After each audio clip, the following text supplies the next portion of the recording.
Uttar Pradesh outsource भर्तियों को लेकर के आउटसोर्स सेवा निगम के गठन की प्रक्रिया को लेकर के फाइनल मंजूरी मिल चुकी है कैबिनेट की और प्रमुख सचिव की अध्यक्षता में बैठक संपन्न हो चुकी है। नियमावली भी जारी हो चुकी है जिसमें भर्ती विशेष को लेकर के 4 कैटेगरी डिसाइड कर दी गई है और न्यूनतम मानदेय को लेकर के जो स्पष्ट निष्कर्ष है वो आप सभी को स्पष्ट हो चुका है कि 16 से 20 हजार रुपये के मध्य जो है मानदेय की स्थिति स्पष्ट हो रही है। अब बात कर ली जाए जो हमारे लाखों कार्यरत आउटसोर्स कर्मी साथी हैं उनके लिए बहुत बड़ी खबर आ चुकी है। स्वच्छता कर्मियों के मानदेय को लेकर के माननीय मुख्यमंत्री जी ने पहले ही बड़ी जो है घोषणा कर दी है। अब एक और महत्वपूर्ण घोषणा हो चुकी है माननीय मुख्यमंत्री जी की ओर से। क्या है आइए बात करते हैं और निष्कर्ष इंगित कराते हैं। जो समस्त हमारे विभिन्न विभागों के लाखों आउटसोर्स कर्मी साथी हैं, ये खबर सभी के लिए बहुत ही महत्वपूर्ण है क्योंकि स्पष्ट तौर पर लंबे समय से जो आप सभी का इंतजार है मानदेय वृद्धि के परिप्रेक्ष्य में, उम्मीद है कि यह निष्कर्ष आपके लिए बहुत ही हेल्पफुल रहेगा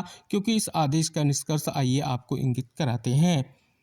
जैसा कि यहाँ पर देखेंगे, दुर्घटना या आपदा की चपेट में आने पर जो स्वच्छता कर्मी हैं उनको 35 से 40 लाख रुपए मिलेंगे। ये बहुत बड़ा निष्कर्ष स्पष्ट हो रहा है। साथ ही अगर बात कर ली जाए, बहुत ही महत्वपूर्ण निष्कर्ष स्पष्ट किया गया है।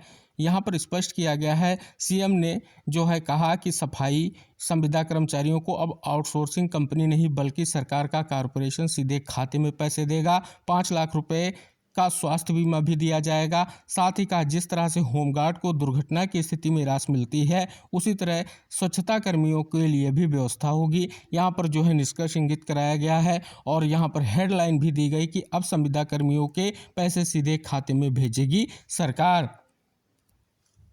महत्वपूर्ण निष्कर्ष इस खबर के माध्यम से भी प्रकाशित किया गया है कि संविदा सफाई कर्मियों को 35 से 40 लाख रुपए का सुरक्षा बीमा योगी। होमगार्ड की तर्ज पर स्वच्छता कर्मियों को भी कवर। सफाई कर्मियों को आउटसोर्स कंपनी नहीं कॉरपोरेशन सीधा खाते में देगा वेतन। तो यहाँ पर देख रहे हैं स्पष्ट तौर पर कॉरपोरेशन जो है सीधे आपके खाते में पैसा देगा। यह माननीय मुख्यमंत्री जी की ओर से कहीं ना कहीं बहुत बड़ा जो है स्पष्ट तौर पर स्पष्टीकरण आ चुका है जो बहुत ही महत्वपूर्ण है। तो आप यहाँ पर देख सकते हैं कि कहीं ना कहीं स्पष्ट तौर पर जितने भी हमारे आउटसोर्स और संविदा कर्मी साथी हैं, उम्मीद है कि उनके लिए जो विशेष महत्वपूर्ण निष्कर्ष है उसको लेकर के निष्कर्ष स्पष्ट होगा।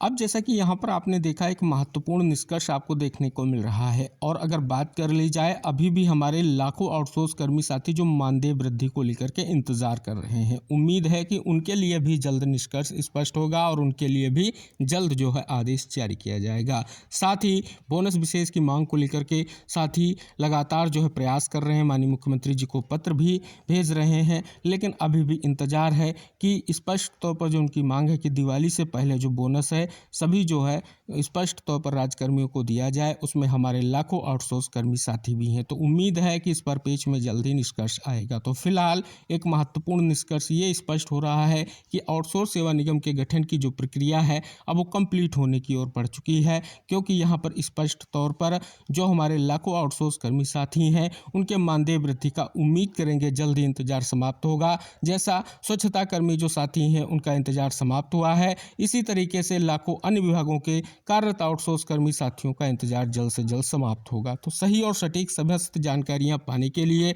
साथियों चैनल को सब्सक्राइब कर लें, जिससे जो भी नेक्स्ट इन्फॉर्मेशन आएगी हम आपके लिए वीडियो के माध्यम से जानकारी शेयर करेंगे। तो फिर मिलते हैं नेक्स्ट अपडेट के साथ, तब तक के लिए टेक केयर, बाय बाय साथियों।